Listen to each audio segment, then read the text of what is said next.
अस्सलामु अलैकुम वरहमतुल्लाहि ताला वबरकातुहू।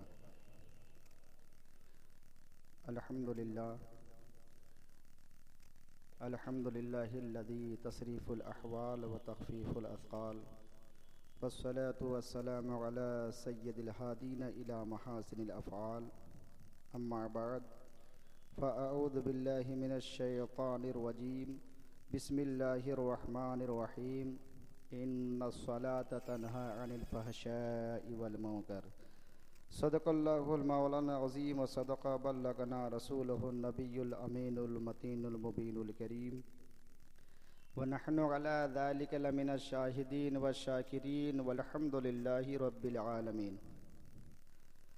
मुअज़्ज़ज़ सामीन, आइए इंतहाई अक़ीदत व मोहब्बत के साथ आयत करीमा की तज़किया करने से कबल हम और आप मिलकर दोनों आलम के मालिक व मुख्तार सय्यद अबरार व अख़यार मुस्तफ़ा जाने रहमत शमए बज़्म हिदायत नौशह बज़्म जन्नत अख्तर बुर्ज़ो रिफ़त क़ासिम कन्ज़ो नेमत मालिक जन्नत जनाब अहमद मुजतबा मोहम्मद मुस्तफ़ा अरवाहुना फ़िदा सल्लल्लाहु ताला अलैहि वसल्लम की बारगाह बेकस पनाह में झूम झूम कर दुरूद पाक का हदिया निछावर कर लें और पढ़िए बाआवाज़ बुलंद अल्लाहुम्मा सल्लि अला सय्यदना व मौलाना मुहम्मदिन मादनिल जूद वल करम व आलिहिल किराम व बारिक व सल्लिम सल्लु अलैहि सलातु व सलामन अलैका या रसूल अल्लाह अस्सलातु वस्सलामु अलैका या हबीब अल्लाह सल्लल्लाहु ताला अलैहि वसल्लम।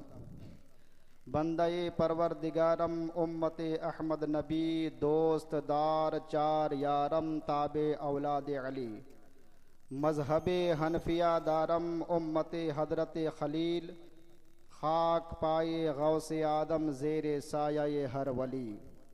मुअज़्ज़ज़ सामीन, मैंने अभी कुरान अज़ीम की मारूफ़ मशहूर आयत मुक़द्दसा की तिलावत करके आप सामाइन के हवाले रखा है, जिसके मुताल्लिक शायर कहता है कि एक सजदा जिसे तू गरा समझता है, एक सजदा जिसे तू गरा समझता है, हजार सजदों से देता है आदमी को नजात। अल्लाह के हुजूर सर में अल्लाह के हुजूर में सर को झुकाकर देख, मिलता है क्या नमाज में सजदे में जाके देख। अल्लाह के हुजूर में सर को झुका के देख, मिलता है क्या नमाज में सजदे में जाके देख। वो खुश नसीब है जिसे मंजूर है नमाज, वो खुश नसीब है जिसे मंजूर है नमाज। मोमिन की पाक रूह का एक नूर है नमाज, मोमिन की पाक रूह का एक नूर है नमाज। मुनकर नकीर कब्र में पूछेंगे जब हिसाब, मुनकर नकीर कब्र में पूछेंगे जब हिसाब। देगी नमाज खुद ही नमाजी का हर जवाब, देगी नमाज खुद ही नमाजी का हर जवाब। मुअज़्ज़ज़ सामीन, अल्लाह तबारक व तआला कुरान अज़ीम में इरशाद फरमाता है कि बेशक नमाज बेहयाइयों और बुराइयों से मना करती है। मुसलसल कई तकरीरें मैंने नमाज के मुताल्लिक बयान किया है और आज भी इंशाअल्लाहुल अज़ीज़ नमाज पर ही रोशनी डालूंगा। और ताजदार मदीना जनाब अहमद मुजतबा मोहम्मद मुस्तफ़ा अरवाहुना फ़िदा सल्लल्लाहु ताला अलैहि वसल्लम इरशाद फरमाते हैं, मन तरका सलाता मुतअम्मिदन फ़क़द कफ़र। और एक जगह इरशाद फरमाते हैं, मन अक़ामहा फ़क़द अक़ामद्दीन, यानी जिसने नमाज को जान बूझ करके, मन तरका सलाता मुतअम्मिदन, एक वक्त की नमाज को जान बूझ करके छोड़ दिया तो वो मजहब इस्लाम से दूर हो गया, वो मजहब इस्लाम से बहक गया। और आका अलैहिस्सलातु व तस्लीम फरमाते हैं कि जिसने नमाज को कायम रखा तो गोया कि उसने मजहब इस्लाम को कायम रखा, और जिसने नमाज को छोड़ दिया उसने मजहब इस्लाम को ढा दिया। तो नमाज की जो अहमियत, नमाज का जो मकाम, जो दर्जा तमाम आमाल में दिया गया है, यही वजह है कि मजहब इस्लाम के अंदर ईमान और अकीदे के बाद तमाम फराइज में अहम और तमाम इबादतों में अफजल नमाज को करार दिया गया है। अल्लाह के रसूल सल्लल्लाहु ताला अलैहि वसल्लम फरमाते हैं कि अगर बंदा मोमिन इखलास कल्ब के साथ, लिल्लाहियत के साथ नमाज अदा करे तो अल्लाह तबारक व ताला इस नमाज की बरकत से उस बंदा मोमिन के सारे सगीरा गुनाहों को मिटा देता है। तो इससे आप अंदाजा लगा सकते हैं कि नमाज एक ऐसी इबादत है, नमाज एक ऐसा अमल है, नमाज एक ऐसी मुसलमानों के लिए पूंजी है, ऐसा सरमाया है, और नमाज की महबूबियत और अफजलियत इससे बढ़कर हम मुसलमानों के लिए नेक बख्ती और सादत मंदी क्या हो सकती है कि खुद रब्बे कदीर इरशाद फरमाता है कि बंदा मोमिन जब इखलास कल्ब के साथ रज़ाए इलाही के लिए अपने सर को झुकाता है तो अल्लाह तबारक व ताला उस बंदा मोमिन के सर से बोझ को उतार कर उसे ऐसा पाक व साफ फरमा देता है जैसा कि आज ही वो अपने मां के शिकम से दुनिया में पैदा हुआ। ये नमाज की बरकत इसी वजह से मजहब इस्लाम के अंदर तमाम आमाल में, तमाम इबादतों में अफजल नमाज को करार दिया गया है कि नमाज एक ऐसी इबादत है कि जिससे बंदा मोमिन को अल्लाह ताला की नजदीकी हासिल होती है। नमाज के जरिए से बंदे को अल्लाह का कुर्ब हासिल होता है।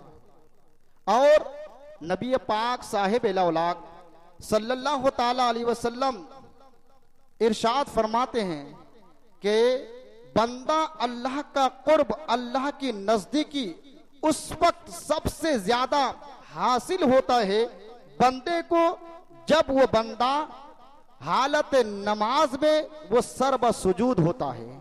तो मैं लल्लापुरा के जन्नती मुसलमानों से पूछना चाहता हूं कि कौन ऐसा मुसलमान है कि जो अल्लाह की नजदीकी नहीं चाहता?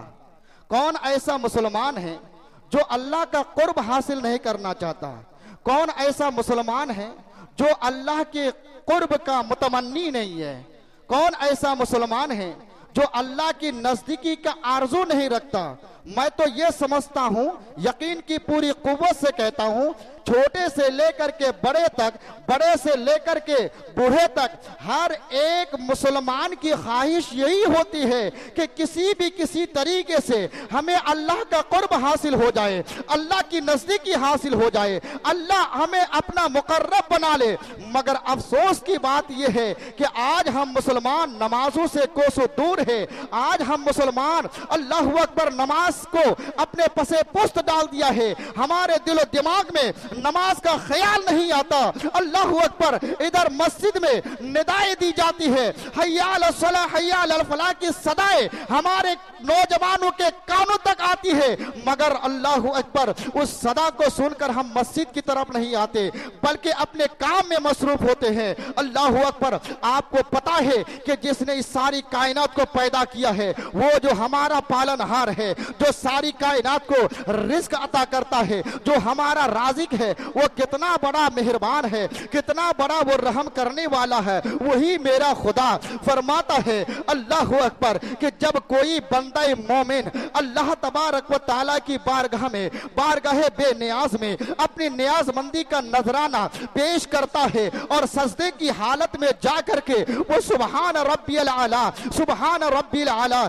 सुबहान रब्बियल आला कह करके उस रब्बे कायनात की तकदीस बयान करता है, उस रब्बे कायनात की किबरियाई का तस्करा करता है, उस रब्बे कायनात के तकद्दुस का इकरार करता है। अल्लाहु अकबर, तो अल्लाह तबारक व तआला उस बंदे की पेशानी को किसी गैर के आगे झुकने नहीं देता, बल्कि उस बंदे मोमिन के पेशानी को इतना अरफा फरमा देता है, इतना बुलंद बाला फरमा देता है, इतना इर्तिकाई अता फरमाता है कि सारी कायनात उस बंदे मोमिन की अजमत के आगे, उस बंदे मोमिन की सतवत व दबदबा के झोंक झोंक कर वो सलाम करने लगता है।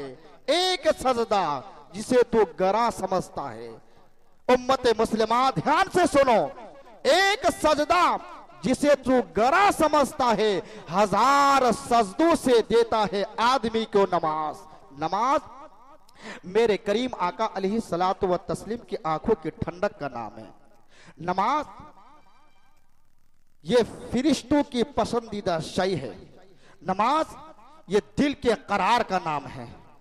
नमाज ये दिल का सुरूर का नाम है। नमाज तमाम अंबिया किराम की सुन्नत है। नमाज मोमिनीन का मिराज है। नमाज अल्लाह तबारक व तआला को खुश करने का बेहतरीन जरिया और अमल है ये नमाज। लेकिन आज हम आपस में बातचीत करते हैं, गुफ्तगू करते हैं कि भाई आजकल जो ये मुसीबतें आ रही है, जिसे हम झेल रहे हैं, अपने माथे के आंख से देख रहे हैं, कारोबार नहीं चल रहा है, घरों में बरकत नहीं होती है। पहले के मुसलमान में ये बातें नहीं थी। पहले के मुसलमानों के अंदर ये बातें नहीं थी कि पहले के मुसलमान वाकई पक्के मुसलमान थे। मस्जिदें तो कच्ची थी मगर नमाजी पक्के थे। पहले के मुसलमानों के पास इतनी माल और दौलत तो न थी, मगर ईमान मजबूत था उनका। आज हमारे पास माले दौलत कसरत से है, मगर दीन से हम दूर हैं। आज हमारी मस्जिदें पक्की है, मगर नमाजी नमाज के जरिए से उस मस्जिद को हम आबाद नहीं कर रहे हैं, आरास्ता नहीं कर रहे हैं। पहले के मुसलमान वाकई सही मानों में मुसलमान थे और यकीन के साथ मैं कहता हूं कि वो पहले के मुसलमान वाकई वो मुअज़्ज़ज़ थे मुसलमान होकर। आज हम खार हुए जलील, आज हम खार हुए तारिक कुरान होकर। सही मानों में वो मुसलमान थे, आज हमने मुसलमान का दावा तो किया है, हम अपने आप को नबी का चाहने वाला तो कहते हैं, मगर हमें यकीन नहीं कि मेरा नबी अपने गुलामी में शामिल करते भी होंगे कि नहीं करते होंगे, करेंगे कि नहीं करेंगे। पहले के मुसलमान वाकई सच्चे मुसलमान थे कि जब भी अल्लाह को राजी करने के लिए, रज़ाए इलाही के लिए, नमाज के लिए खड़े होते और वो सजदे में जाकर सुभान रब्बियल आला, सुभान रब्बियल आला, सुभान रब्बियल आला कह करके उसकी तकदीस को बयान करते, तो अल्लाह तबारक व ताला उस बंदे के लिए वह अंतुमुल आलाउन का मिस्ताक भी बनाता। आज हमने फरामीन रिसालत को तर्क कर दिया है, अहकाम कुरान को पसे पुस्त डाल दिया है। आज हमने अपने सर को खुदा के हुजूर झुकाना छोड़ दिया है, हमने आज नमाज पढ़ना छोड़ दिया है, हमने खुदा को राजी करना छोड़ दिया है। तो अल्लाह ताला ने भी हम जैसे लोगों के लिए वह अंतमुल आलाउन का मिस्ताक बनाना भी छोड़ दिया है। पहले के मुसलमान भी थे, आबिद भी थे, जाहिद भी थे, गाजी भी थे, हाजी भी थे, लेकिन आज अगर हमसे कहा जाए कि भाई आप नमाज क्यों नहीं पढ़ते, तो हमें जवाब मिलता है कि हमें नमाज की क्या हाजत, हम तो फला साहब के खलीफा हैं, हमें नमाज की क्या जरूरत, हमारे बदले में किसी और ने नमाज अदा कर ली है, हमें नमाज की क्या जरूरत, नमाज पढ़ने की जरूरत नहीं है। हम तो साल में एक मर्तबा गौसल आजम दस्तगीर के नाम पर बिरयानी की देगे पकाकर लोगों में तकसीम करते हैं, लोगों को खिलाते हैं, हमें नमाज की जरूरत नहीं है। और ये जो मुअर्रिखीन ने लिखा है कि मुसलमानों की इमदाद ये औलिया किराम करते हुए आएंगे, जो अल्लाह का ऐलान है कि अल्लाह तबारक व ताला का ऐलान ये है कि कल क़यामत के मैदान में जब कोई किसी का पुरसान हाथ नहीं होगा तो ऐसे वक्त में अल्लाह के महबूबीन काम आएंगे। मैं समझता हूं कि अगर आपकी ये सोच है, आज आप अगर इस आयत करीमा का मफहूम ये निकालते हैं कि हम मदद मांगेंगे गौसुल आदम दस्तगीर की तो मदद आ जाएगी, अगर हम गरीब नवाज की पनाह मांगेंगे तो गरीब नवाज की पनाह हमें मिल जाएंगी, नमाज छोड़ करके अगर आप मखतूम पाक की सहारा लेंगे कि उनकी तरफ से हमें मदद मिल जाएगी, तो ये पाठ, ये सबक आपको किसी ने गलत पढ़ाया होगा। और मैं बयान कर रहा हूं कि सबसे बड़े पीर गौसुल आजम दस्तगीर से लेकर के अपने जमाने के दुनिया से जाने वाले हुजूर ताजुश शरिया तक अल्लाह अकबर कोई भी ऐसा वली नहीं है, अल्लाह अकबर, जिनकी मदद आप तक आएगी, कभी आ नहीं सकती। इसीलिए कि ये गौसुल आजम दस्तगीर से लेकर के हुजूर ताजुश शरिया तक जितने भी औलिया किराम इस रूए जमीन पर आए हैं, ये सब के सब अल्लाह के वली है, अल्लाह के बंदे हैं और अल्लाह रसूल के खिलाफ कोई काम कर ही नहीं सकते। आप सोचेंगे कि हम नमाज छोड़ते रहेंगे, साल में एक मर्तबा गौसुल आदम दस्तगीर के नाम पर हम नजर व न्याज करके लोगों में खाना तकसीम कर देंगे, मदद मिल जाएगी? तो ये पाठ आपको किसी ने गलत पढ़ाया है। छठी के नाम पर, गरीब नवाज के नाम पर अल्लाह अकबर नजर न्याज करके उनकी बारगाह अकीदत में खैरात पेश करके उन्हें राजी कर लेंगे और नमाज छोड़ करके उनकी मदद हम तक आ जाएगी, तो यह सबक आपको किसी ने गलत पढ़ाया है। नमाज छोड़ करके कोई पक्का मुसलमान हो ही नहीं सकता। खाली सिर्फ कलेमा पढ़ लेने का नाम मुसलमान नहीं है। करबला के मैदान में सब के सब कलमा पढ़ने वाले थे। नबी के जमाने में भी कलमा पढ़ने वाले थे। जो कलमा पढ़ते थे, कुछ लोग तो जबान से कलमा पढ़ते थे और दिल में कुछ और ही थी, उन्हें मुसलमान नहीं करार दिया गया। तो सिर्फ कलमा पढ़ने का नाम मुसलमान नहीं है। सहाबाए किराम अपने दौर में ये बयान करते हैं आपस में कि हम नबी के जमाने में मुसलमानों को नमाजी से पहचानते थे। नमाजी से पहचानते कि अगर वो नमाजी है तो मुसलमान है, अगर नमाजी नहीं है तो मुसलमान नहीं है। ये दौर था सहाबाए किराम का। ये फर्क बयान करते, अपना है कि पराया है, इम्तियाज कैसे हो, वो नुस्खा भी अपनाते। अब पहली बात तो यह कि हम पक्के नमाजी नहीं है, और दूसरी बात यह है कि हम ये भी नहीं देखते हैं कि अगर कोई नमाजी है तो हमारा इमाम कैसा है। इमाम जैसे भी हो उनके पीछे हम उनकी इक्तिदा कर लेते हैं। अकीदा गंदा है, फिरिश्ते जब उसको मारते मारते जहन्नम में लेके जाएंगे तो आप भी उनके पीछे पीछे जहन्नमी में जाएंगे। अकीदा अपना मजबूत करें। तो मैं अर्ज ये कर रहा था कि नमाज हम कैसे अदा करें, कैसे पढ़ें। तो नमाज के अंदर खुशू होनी चाहिए। सिर्फ मोहब्बत रसूल का दावा कर लेने से कुछ नहीं होगा। जबान से मोहब्बत रसूल का दावा कर लेने से कुछ नहीं होगा कि हम दावा करें कि हमको नबी से सच्ची मोहब्बत है, सच्चा प्यार है, सच्ची इश्क है, और अमल के एतबार से, सिफर अमल के एतबार से कुछ नहीं है, तो कोई फायदा नहीं है। ये सारे अमल हमारे रायगा हो जाएंगे।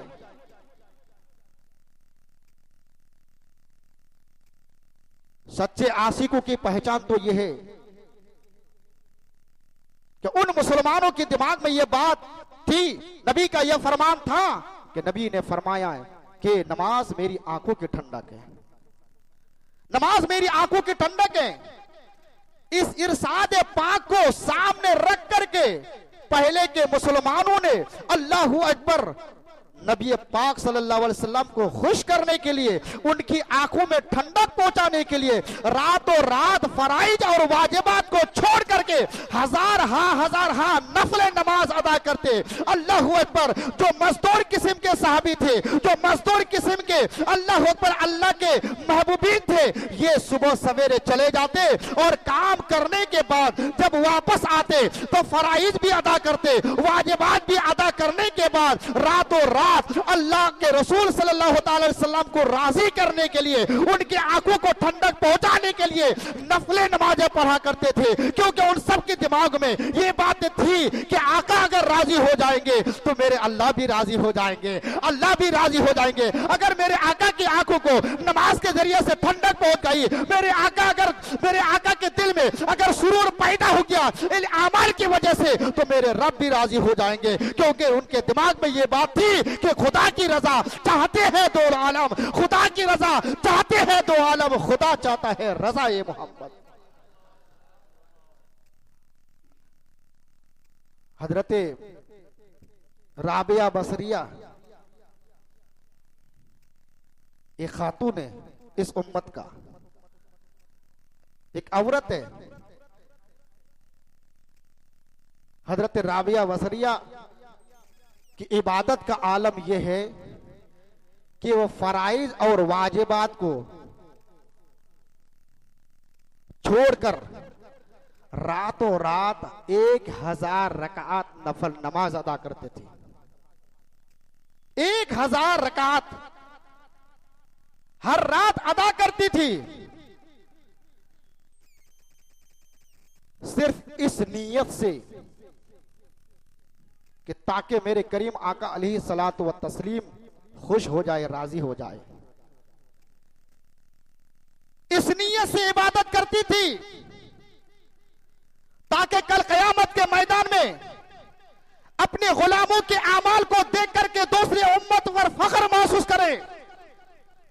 इस नीयत से इबादत करती थी। उनके दिमाग में यह बात थी ताकि कल क़यामत के मैदान में आका करीम सल्लल्लाहु ताला अलैहि वसल्लम जुमला अंबिया किराम को अल्लाहू अकबर ये फरमाए कि देख मेरी उम्मत के एक खातून का अमल ये है कि दिन रात में 1000 नफले पढ़ा करके मुझे राजी करके अपने रब को ये बयान कर सके।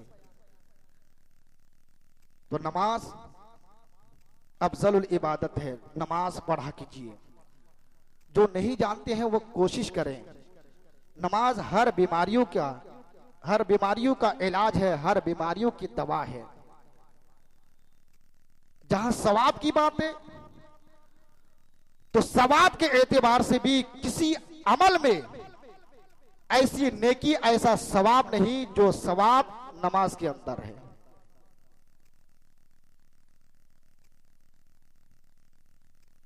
कि नमाज के अंदर जो कुछ लोग नमाज पढ़ते हैं उसके अंदर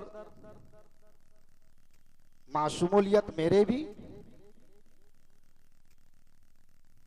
कि नमाज में तरह तरह के ख्यालात आते हैं।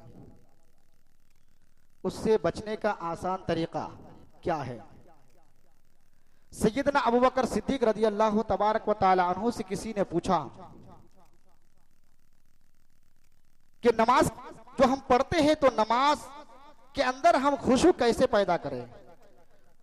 तो सैयदना अबू बकर सिद्दीक रज़ी अल्लाह तबारक व तआला अन्हु का ये फरमान जो आका अलैहिस्सलाम के उस इरशाद को अक्सर बयान किया करते थे कि लोगों नमाज पढ़ो, नमाज मेरे महबूब की ठंडक है, आंखों की ठंडक है, नमाज पढ़ा करो, इससे आका करीम खुश होंगे और जब आका खुश हो जाएंगे तो फिर खुद ब खुद हमारा रब भी राजी हो जाएगा। तो मुनाफिकीन के खुशू से बचो नमाज पढ़ते वक्त। तो लोगों ने अर्ज किया, यारे गारे मुस्तफा खलीफतुन नबी बिला फसल, ये मुनाफिकीन के खुशू क्या है? तो सैयदना अबू बकर सिद्दीक रज़ी अल्लाह तबारक व तआला अन्हों ने फरमाया कि मुनाफिकीन का खुशू ये है कि जिस्म पर तो खुशू तारी है नमाज में। हर कोई जब नमाज पढ़ने के घर से मस्जिद में आता है, नमाज पढ़ता है तो जिस्म पर खुशू तारी है, लेकिन दिल के अंदर दिल ये खुशू से खाली है।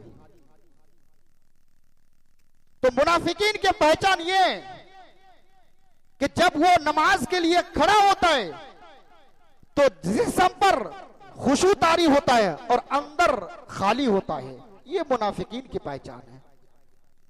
ऐसी नमाज, ऐसी इबादत, ऐसा अमल अल्लाह का कुर्ब तक नहीं पहुंचा सकता, अल्लाह की नजदीकी तक नहीं पहुंचा सकती।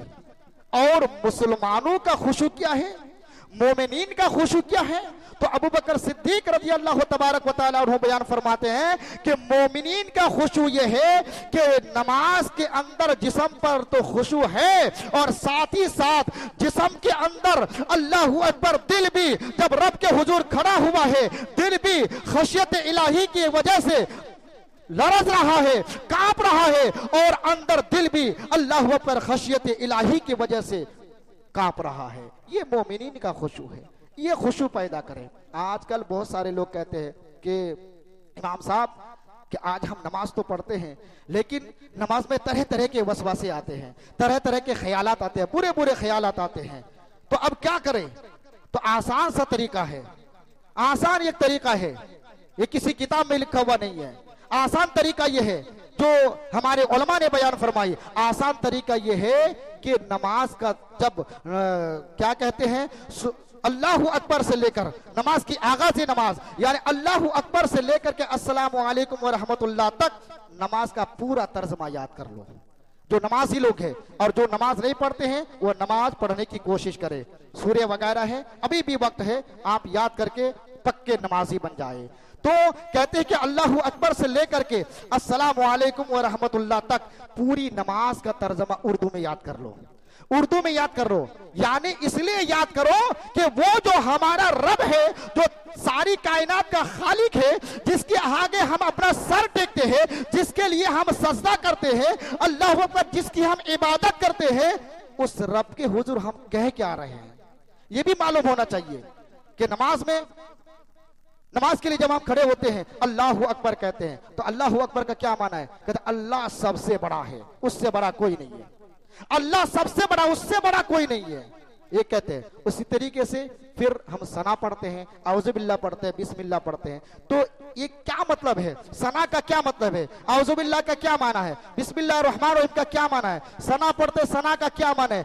जब आप पूरी नमाज का तर्जमा उर्दू में याद कर लेंगे, उसके बाद जब आप नमाज पढ़ेंगे, अल्लाहू अकबर जब कहेंगे तो अरबी में आप पढ़ेंगे और दिमाग में उर्दू घूमता रहेगा, उर्दू घूमता रहेगा। और जब दिमाग में उर्दू घूमेगा तो ख्याल फासिदा आपके दिल के अंदर नहीं आ सकता, शैतानी वसवसे अल्लाहू अकबर आप में नहीं आ सकता, और मुकम्मल तरीके से आप नमाज अदा करेंगे। ऐसी नमाज को खुशू और खुजू कहलाती है, जिसमें अल्लाह रसूल के अलावा किसी का ख्याल ना आए।